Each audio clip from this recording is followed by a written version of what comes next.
So, welcome back. Uh, Continuing on from our last discussion, which was about the mechanism of hormone action, part 1, that was the part 1. This is the second part of that discussion. Second and the last, hopefully the last. So, in our last discussion, we were studying obviously about the basics, introductory stuff. We also started the mechanism of hormone action part. We talked about the mechanism of hormone action via second messengers. And in that, we talked about the cyclic AMP mediated pathway, the cyclic GMP mediated pathway. So now we are left with the calcium ion pathway and the Ip3 Dhg pathway. Alright, so these are two pathways. So let's get on with these two pathways at the very beginning. Then we will be moving on to the intracellular receptors. It's a very simple one, through intracellular receptors. And then we'll see the others section, essentially. Right? But before continuing on to the calcium ion secondary messenger pathway, we talked about cyclic GMP pathway, right? In that cyclic GMP pathway, I actually did not talk about a few things. A few things being two hormones which use this cyclic GMP pathway. We need to talk about them, alright? Very briefly, I promise I won't take much of your time, alright? So let's get on with that, alright? So let's see two hormones which use the cyclic GMP pathway, how they work. Alright, so what are those two hormones? First of all, that is something that we need to talk about. Right, so those two hormones are, one is, I would say, kind of a hormone, nitric oxide. Alright, so we were talking about through the cyclic GMP pathway, right? Now, through cyclic GMP pathway, we talked about the basic stuff. It's just like cyclic AMP pathway, but the difference is that the guanylyl cyclase activity is incorporated in the receptor itself. Whereas in cyclic AMP pathway, the adenylyl cyclase activity needed to be activated from, or rather via, a G protein. In this case, it's not so. So it's a simpler version of cyclic AMP pathway. Right. So there are two examples of this pathway being used. Number one is the example of nitric oxide, NO. So nitric oxide, if you don't know, is a very, very potent vasodilator, right? It's a very potent vasodilator. Now, vasodilator means obviously that it is going to vasodilate, that is, dilate the blood vessels. So how does this nitric oxide work? It works by the cyclic GMP pathway. But how does that lead to vasodilation? Right? So it's pretty simple. Simple in the sense that first of all, we need to talk about from where the nitric oxide is secreted. Nitric oxide is secreted by the endothelial cells. Alright, so the endothelial cells secrete. Right, so the blood vessels, suppose this is the blood vessel, right, and these are the endothelial cells constituting the wall of the blood vessel. So they actually secrete the nitric oxide. So we all know that the wall of the blood vessels, they have what? Smooth muscles, right? For most of the blood vessels, they have actually what? Smooth muscles, right? Obviously they have endothelial cells they also have smooth muscle layers. So subendothelial smooth muscle, on that subendothelial smooth muscle, on that the nitric oxide will work. What that would do? Nitric oxide would lead to the relaxation of the subendothelial smooth muscle, hence causing a vasodilation, right? But how?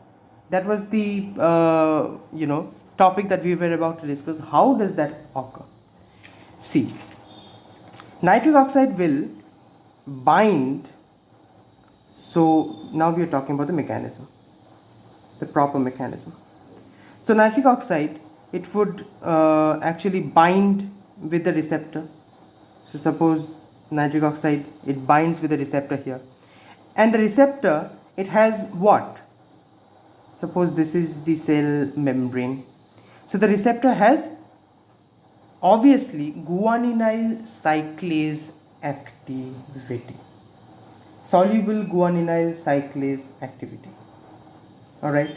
So in the intracellular part of the receptor, it has guanylyl cyclase activity, GC, right? This guanylyl cyclase, what it will do? It will lead to the formation of cyclic GMP, right?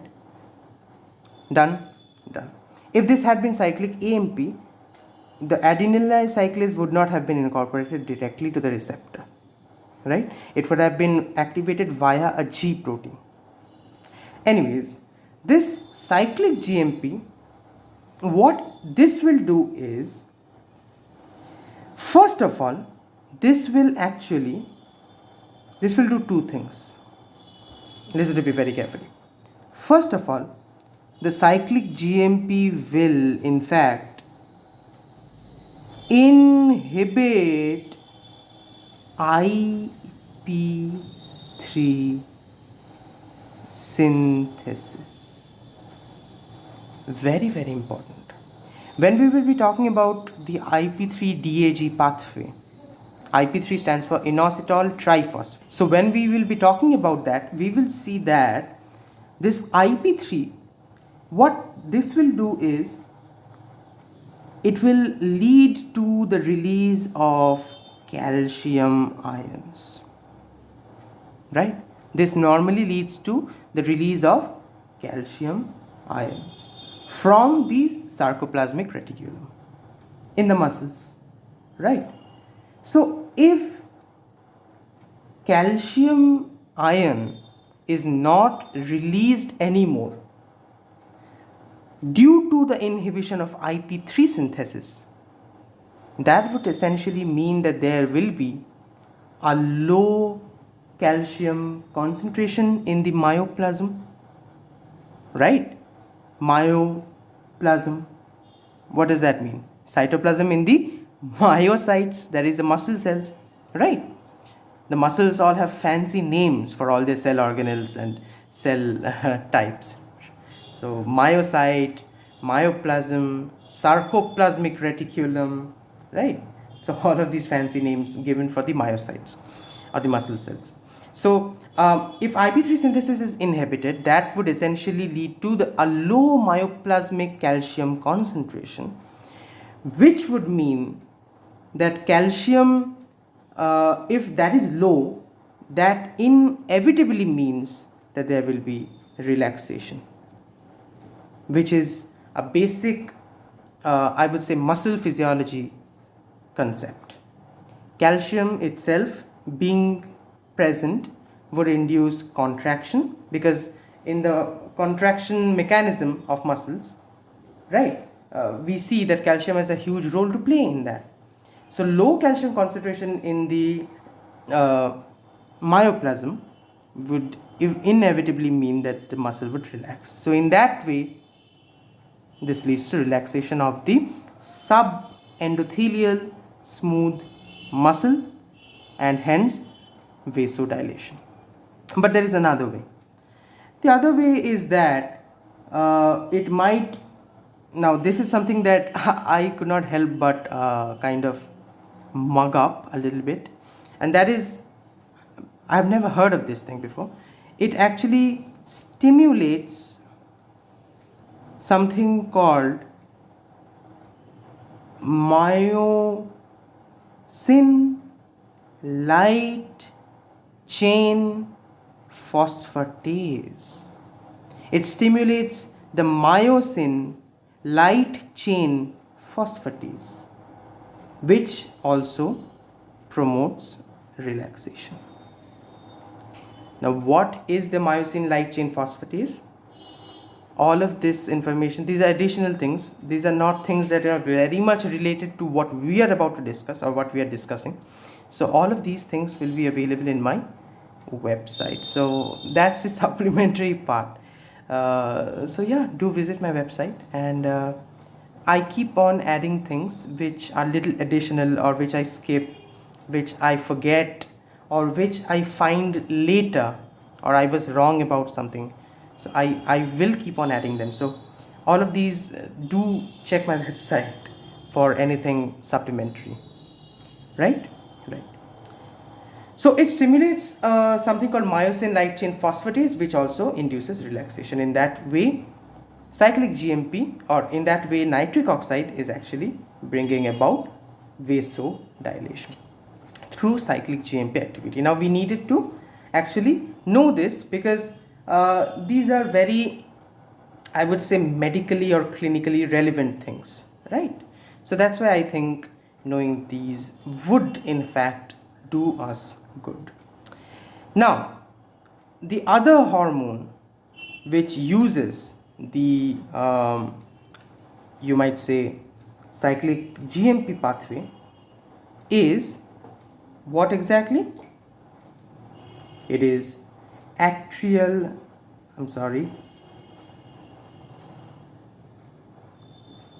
ANP, atrial natriuretic peptide. Now, although the atrial natriuretic peptide has different functions, but I think the most primary of those functions is its antagonistic action to the RAS system. If you remember, the RAS, that is RAAS, RAS, renin angiotensin aldosterone system, right? So what the RAS system used to do was, if you remember what aldosterone does, you will remember what RAS does, because it essentially boils down to what aldosterone does. That is, it leads to an increased sodium reabsorption, followed by, obviously since sodium is being reabsorbed, water would have been reabsorbed as well. And this is essentially to decrease the glomerular filtration rate. So water absorption, reabsorption, sodium reabsorption from where? From obviously the collecting ducts in nephrons. So that is essentially what RAS used to do. What atrial natriuretic peptide does is just the opposite. That is, atrial natriuretic peptide, the major function, although it has other functions as well, right? But the major function of atrial natriuretic peptide is decrease sodium and hence water reabsorption. So it essentially leads to natriuresis and diuresis, right? Natriuresis means that sodium is passing out through the urine. Diuresis means excess water is passing out through the urine, right? So that is the major function of atrial natriuretic peptide. But our scope here is not its function, but how it does that. So as we are already, calling it as the cyclic GMP mediated pathway following hormone, so we know what it is going to do. Atrial natriuretic peptide obviously will bind to its receptor, and obviously the receptor will have the guanylyl cyclase activity, right? So if this is guanylyl cyclase activity containing intracellular part of the receptor, then what this guanylyl cyclase will do essentially, again GTP to cyclic GMP, as simple as that. What cyclic GMP will do here, now it's a little different from the other case. Cyclic GMP here, it will essentially move on to activate the protein kinase G, PKG, or cyclic GMP dependent protein kinase, right? Now protein kinase G, what it will do is, this is the major effector molecule, all right? This is the major effector molecule. This is the actual molecule which will work. So protein kinase G will in turn lead to, somehow, we are not really very clear about how it does it, or at least in my textbooks they are not as clearly elaborated, and I also don't think that from a doctor's perspective the mechanisms and the micro mechanisms are that important. This is what I feel. So protein kinase G in turn leads to closure of what? The Na plus channels. So the luminal, rather, if I am to be a little bit more precise, it will lead to the closure of the luminal sodium channels in the collecting ducts, obviously, right, in the nephrons. So that essentially what that will do is decrease, since you are closing down the sodium channels through which sodium would have entered, been reabsorbed, you are closing that. So obviously sodium reabsorption, and since sodium, due to its osmotic pressure, also draws in water, also pulls in water. I think that's a common concept. So if sodium reabsorption decreases, the water pulled along with it also decreases. So excess sodium and water are not reabsorbed, or rather passed away. That is natriuresis and diuresis due to atrial natriuretic peptide, and that is through the cyclic GMP pathway. Now obviously we will be studying about these in a lot more detail when we will be talking about the excretory system and the excretory physiology, but for now this should be sufficient. All right, so having talked about the cyclic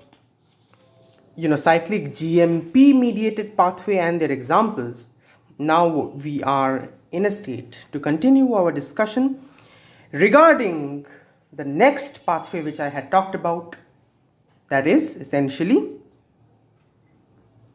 calcium. All right, so the third in our list is calcium. So how calcium leads to, or calcium ions, they lead to hormone action. That is essentially what we are going to talk about. Very, very simple. Very simple. How? See, calcium acts by two ways. There can be two ways. One is the direct way, the other is a little indirect way. Mind you, the direct, indirect, these are terms which are being used by me. All right, these are not actual textbook terms. There is no actual scientifically said direct way or indirect way. I, for personal perspective, am here demarcating the calcium pathway into two ways, direct one and indirect one. Now let's start with the indirect one, because obviously it's indirect, so obviously it will be a little more tangled. So calcium, what it can do is, you see, within the cell, if intracellular calcium concentration increases, how that increases, we are coming to that a little bit later. But if it increases, what it can do is, it can bind to specific proteins, and these specific proteins on which calcium binds, they are called calmodulin. Calmodulin. All right, So calcium will bind with some specific calcium binding proteins called calmodulin to form what we say to be the calcium calmodulin complex.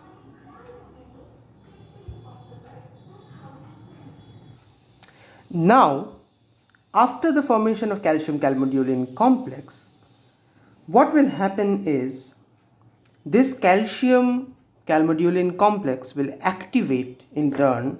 So if I am to draw one of the complex, this is the calmodulin part, and obviously here we have calcium. So what this will do is this will activate a protein kinase. What is the name of that protein kinase? The protein kinase is simply called calcium calmodulin dependent protein kinase. Alright, so it is called what we call to be calcium calmodulin complex dependent protein kinase. Okay, so this is essentially what activates. It activates this thing. Now obviously, see, we are seeing a general trend here, and this is the general trend which I had talked about or mentioned when we had started going through the secondary messenger pathways. That is, all pathways somehow, somewhere, almost all the pathways, by the way, almost all the pathways at least related to secondary messenger systems somehow, somewhere incorporate a protein kinase. And there has been no exception to this rule so long. Alright, so here also there is a protein kinase which is calcium calmodulin complex dependent protein kinase, and this essentially, this complex, this will bring about the physiological effects of the actual hormone, right? So now obviously if we are to further this, so then this protein kinase will lead to what?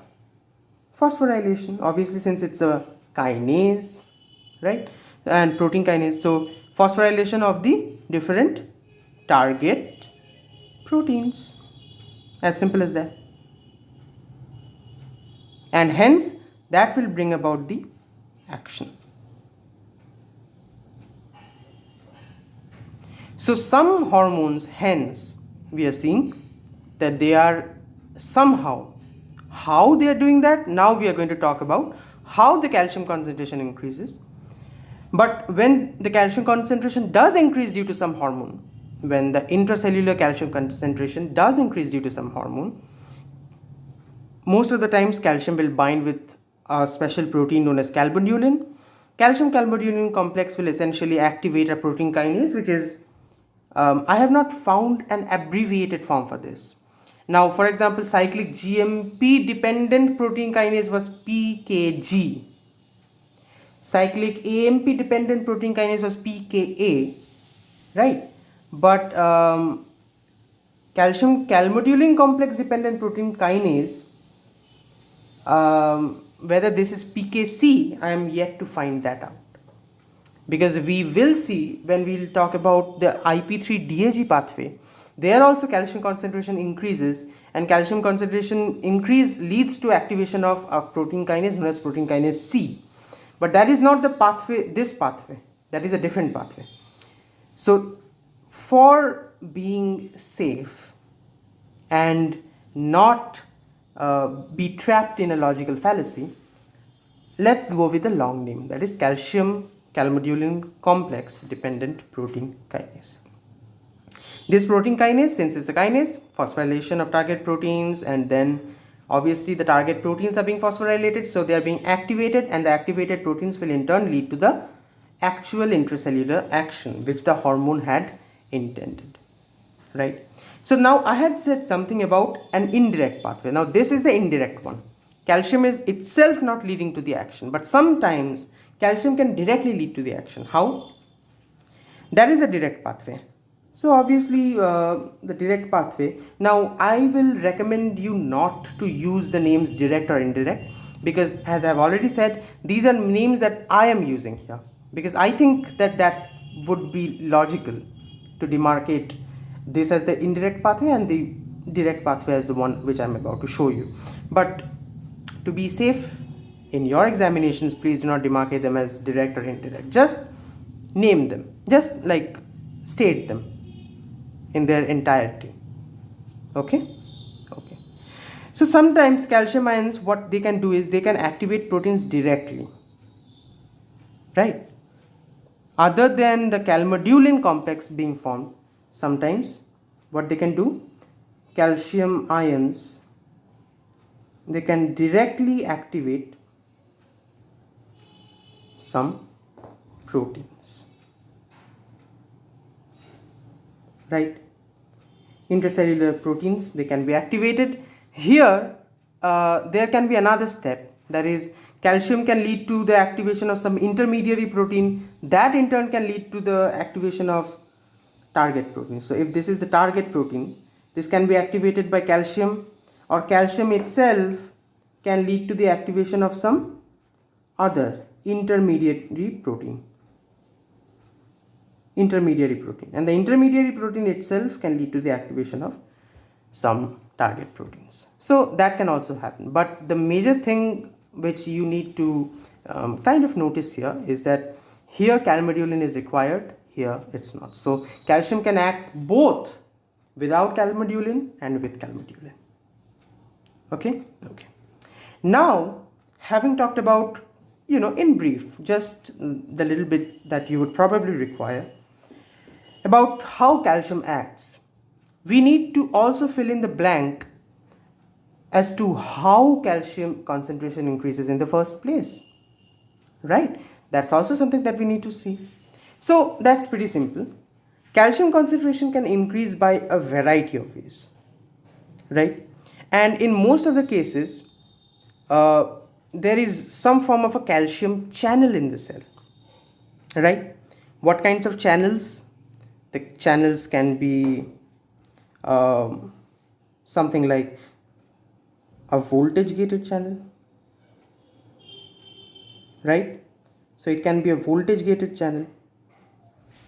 So what we are talking about here, we are talking about how, if I am to use another pen, increase in calcium concentration occurs.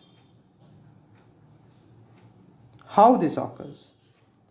So in that, our first point is through voltage gated calcium channels, right?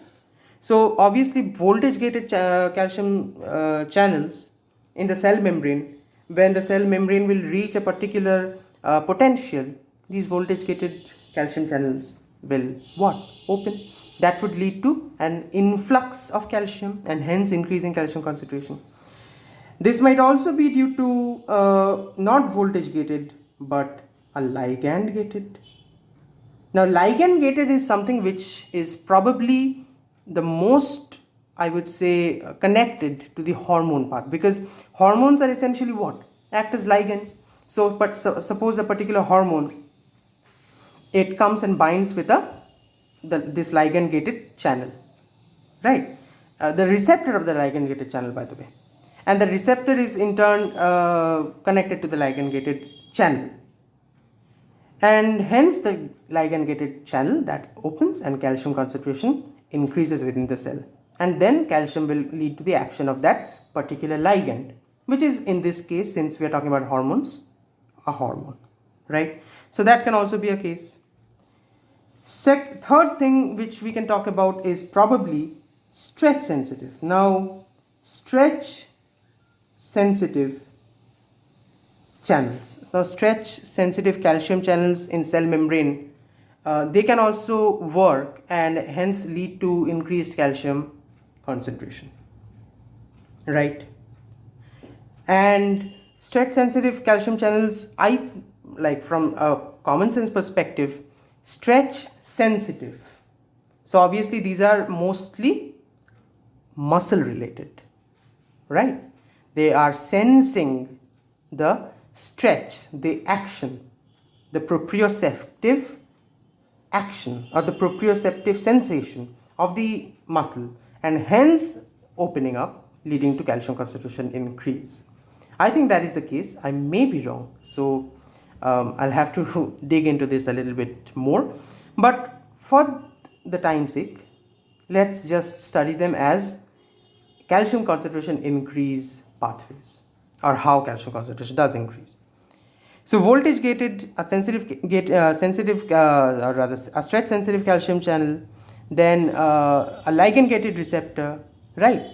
And it can also be, as we'll see to this later or right now, it can also be from actual cell organelles. Now this is very important.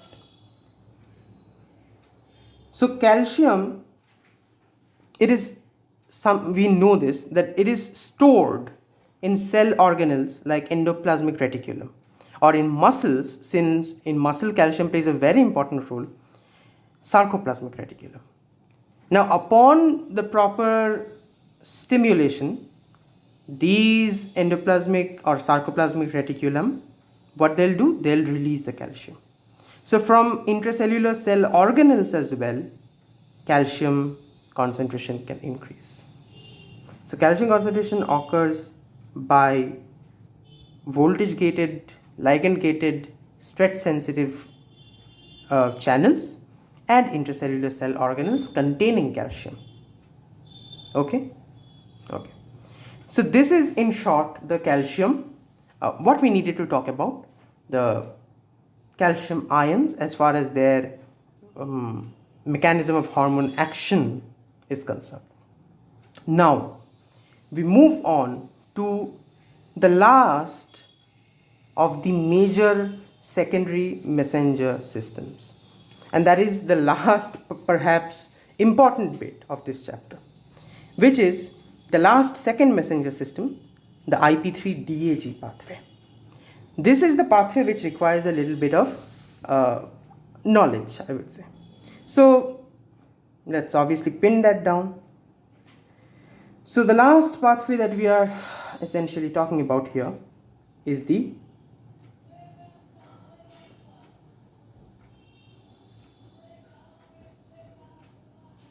Ip3 Dhg pathway.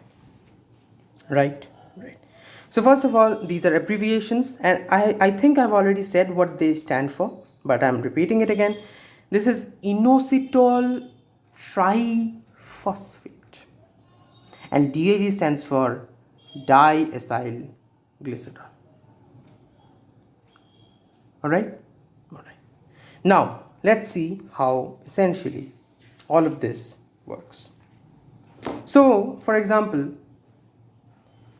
let's draw the cell membrane here, right? But first of all, let's actually draw the receptor. So suppose this over here is the receptor, and now let's draw the cell membrane. Okay, and obviously it's a bilayer, so let's complete that part.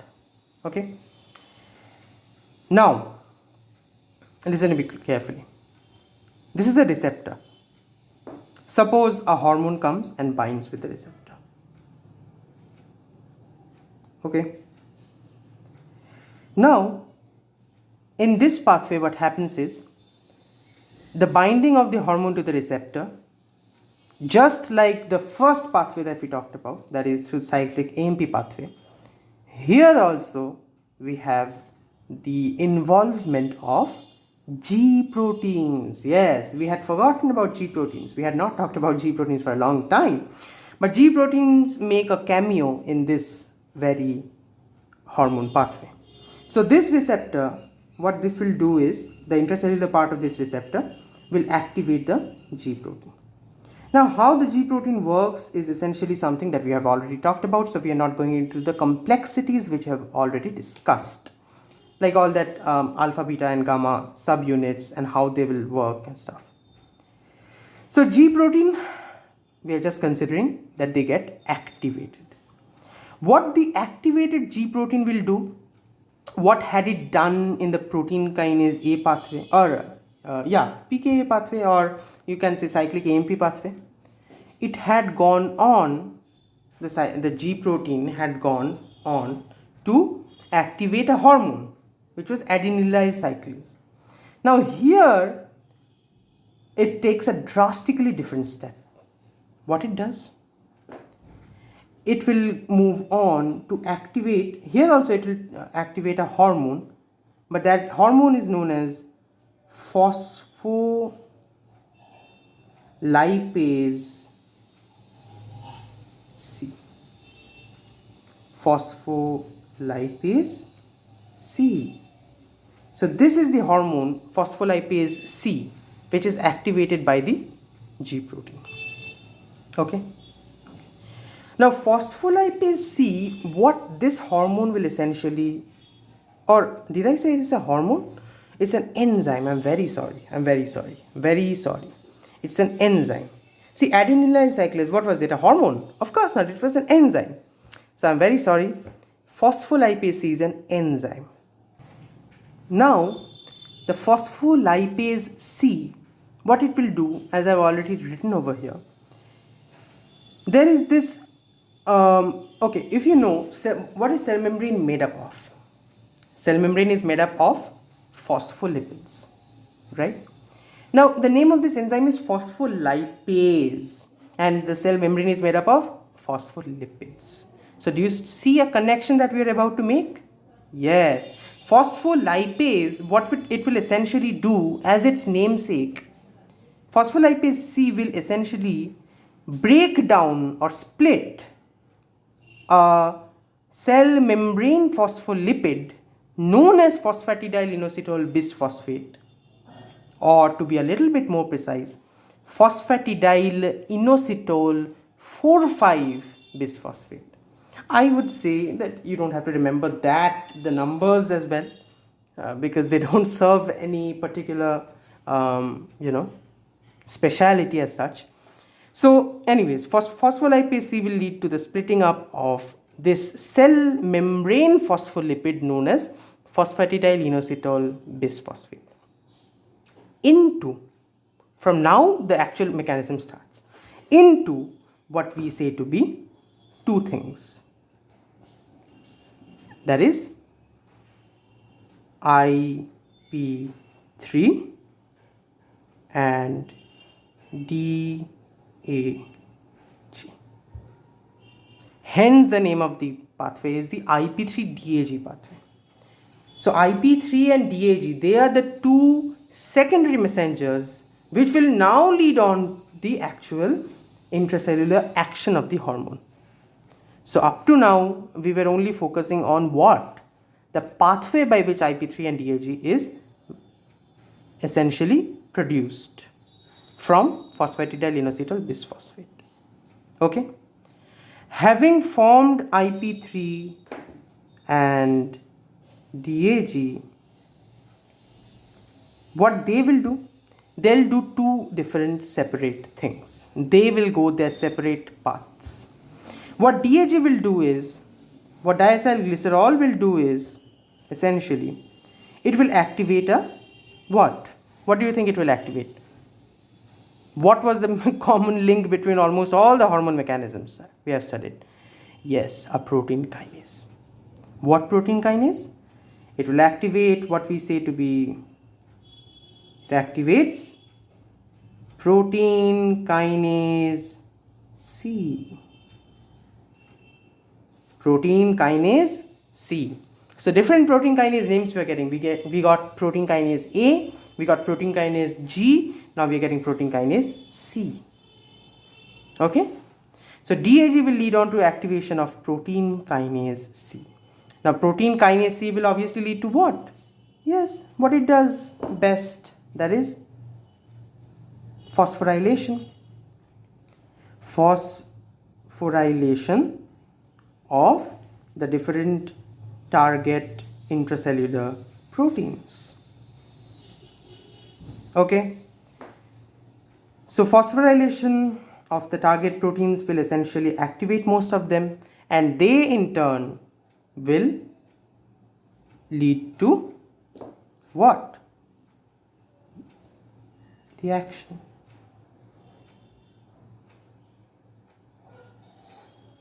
The action. So this is the DHG pathway. But what does Ip3 do? I said that Ip3 and DHG go their separate ways. How? See, although they go their separate ways initially, but after a very short number of steps, essentially only one step actually to be more precise, the Ip3 pathway will merge with the DHG pathway. And what is that one different step which Ip3 takes? That is essentially nothing but something which I have already said actually. That is, Ip3 will lead to increase in calcium concentration. An increase in calcium concentration will be seen in case of Ip3 being formed. So Ip3 will lead to calcium concentration increase mostly by the release of calcium from sarcoplasmic reticulum, that is from the intracellular cell organelles, right? And this increased calcium concentration will essentially what it will do, I've already said this as well, it will go on to activate protein kinase C, and from there onwards it's all essentially the same. Okay, so now if you remember when we had essentially talked about nitric oxide, which by the way follows the cyclic GMP pathway, we had said that what nitric oxide does, NO, what it does essentially is that it will inhibit the synthesis of Ip3, right? So it will inhibit the synthesis of Ip3, hence leading to decrease in calcium concentration intracellular, and hence leading to a low myoplasmic calcium concentration would essentially lead to relaxation. And that is essentially what nitric oxide does. It's a vasodilator, right? So now do you see the link? This is essentially the link of nitric oxide with this Ip3 and calcium. And this is also something which is which I talked about when I was talking about the calcium ions, right? That is, they activate a protein kinase called protein kinase C. So now I think it's easier to remember the name C for calcium. Okay, so now I think it should be easier, a lot easier. So that essentially I think wraps up the Ip3 Dhg pathway as well. So we talked about the different second messenger systems, and we have essentially completed the second messenger systems. But now there is a twist to this. The twist is that there is another protein kinase, or I would say another secondary messenger pathway. Although this is not as important as, or rather as focused on in physiology, but we will have a definite emphasis on that pathway in biochemistry. That pathway, let me write it down very quickly, is essentially through, okay, it's not working that well. So through what we say to be arachidonic acid metabolites. Okay, so through the arachidonic acid metabolites, arachidonic acid is, by the way, a 20 carbon fatty acid, right? So arachidonic acid metabolites, through them also a lot of, you might say, hormones or other cellular chemicals work. And this is something that is very important when we'll be talking about the prostaglandins in biochemistry. So essentially, although we'll not, that is why I wrote this in such a confined space, because we're not going to talk about this that much. But essentially what happens is some chemicals, right? So there are some chemicals in this pathway or hormones which will act again via a G protein. They'll act via a G protein, and that G protein will activate an enzyme called phospholipase A2, which will in turn phospholipase, so it will break down what? Membrane phospholipids, just like in this case. It will break down membrane phospholipids into arachidonic acid, and which ultimately through a lot many steps, it will lead to some other metabolites, and hence the name of the pathway is arachidonic acid metabolites and derivatives, and they essentially will actually go on to execute the cellular action. So arachidonic acid metabolites, so this pathway we'll talk about in details when we'll talk about prostaglandins, leukotrienes, thromboxanes, etc. Inflammation, we'll talk about this in biochemistry. Alright, so this is another second messenger system, just to mention this so that you get a clearer picture and a whole picture. So that essentially wraps up the second messenger hormone mechanism pathways. Now, as I had already mentioned before, we'll go through the intracellular receptors, but the intracellular receptors are very, very easy thing, and within a few minutes we'll complete it. So there are some hormones, as I had already said, which are not in fact insoluble, rather they are soluble in lipids.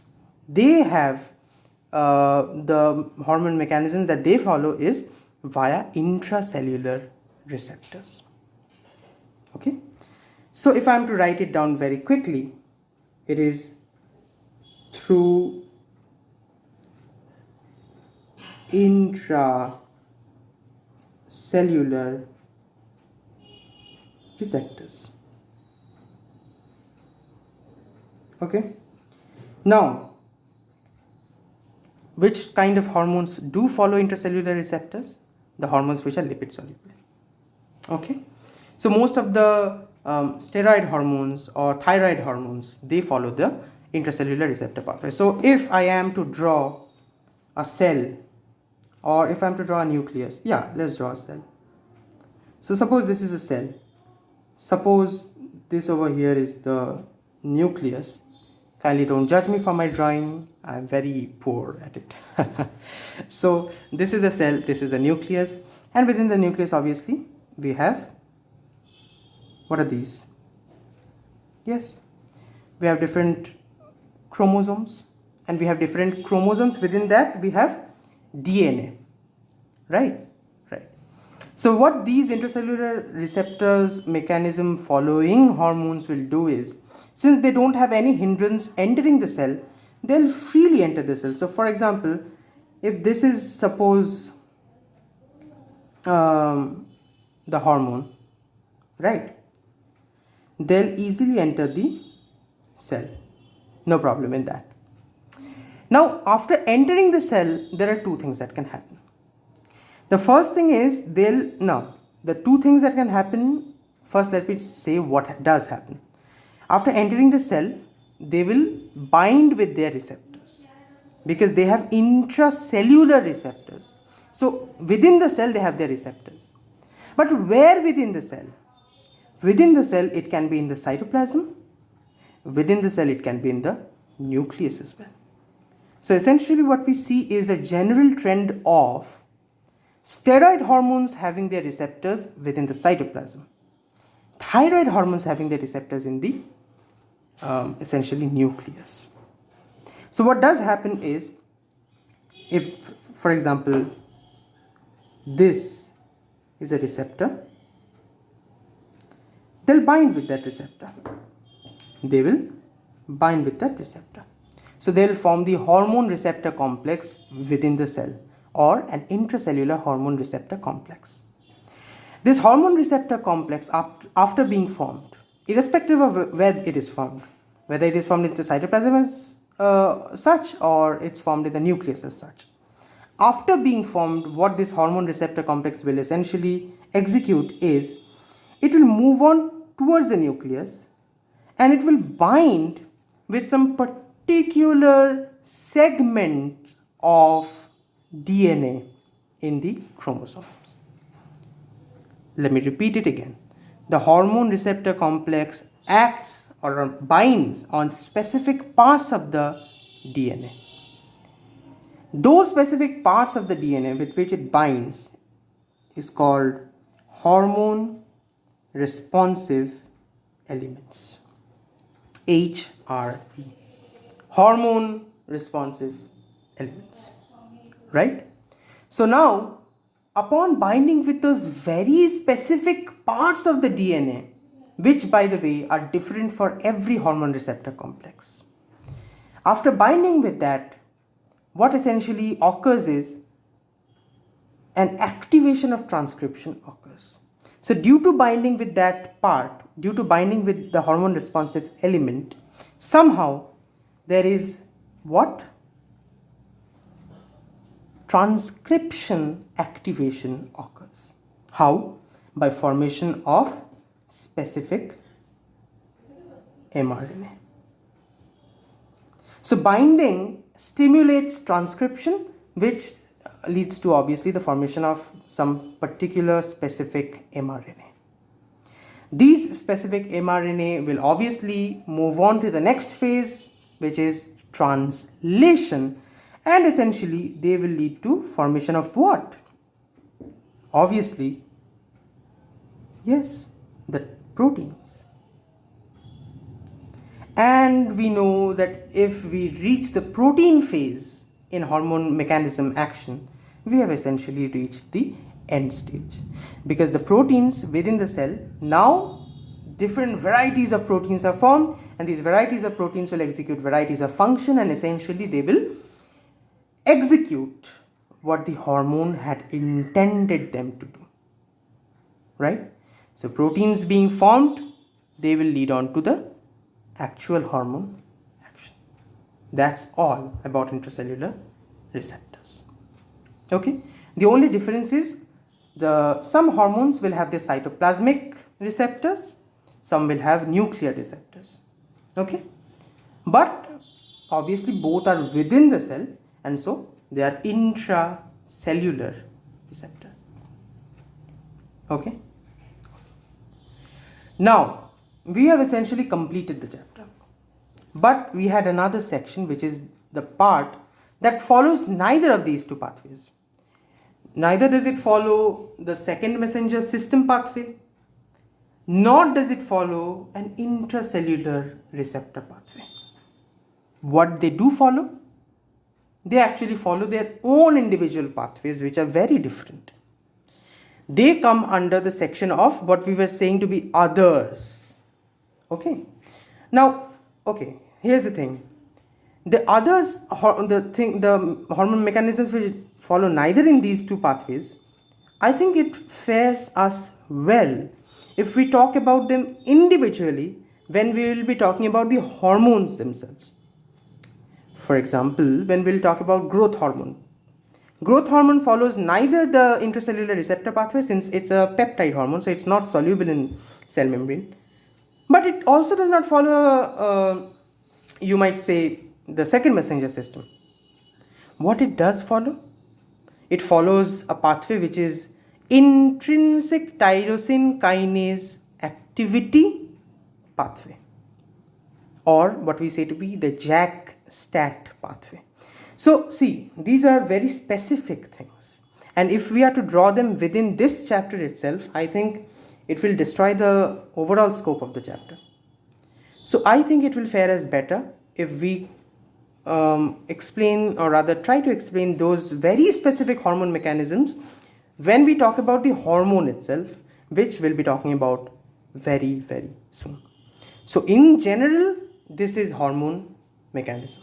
But other than the general pathways as well, there are some very specific pathways which we'll talk about later, while talking about the hormones themselves, while talking about their biochemical perspective, that is from biochemistry.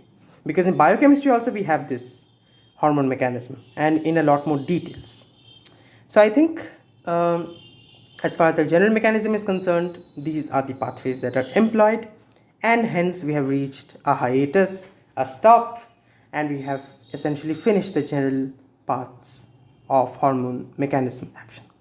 So hope you could understand. And if you were looking for the specific, like the other section, like the JAK-STAT pathway or the intrinsic tyrosine kinase pathways, if you were looking for that, kindly stay tuned for those hormones. When we'll talk about them, obviously we'll talk about those very specific pathways, right? Because they are very specific for those hormones, and it will do us better, because within the scope of the hormone we'll be able to use that hormone as an example and hence explain the entire pathway, right?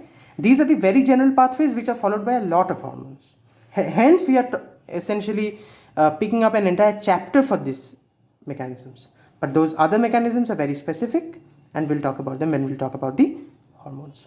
So with this, I hope you could understand whatever you wanted to understand, whatever you wanted to extract from this very discussion. I hope you could do that. And with that, I think it's time to farewell. Goodbye. Take care. Thank you very much.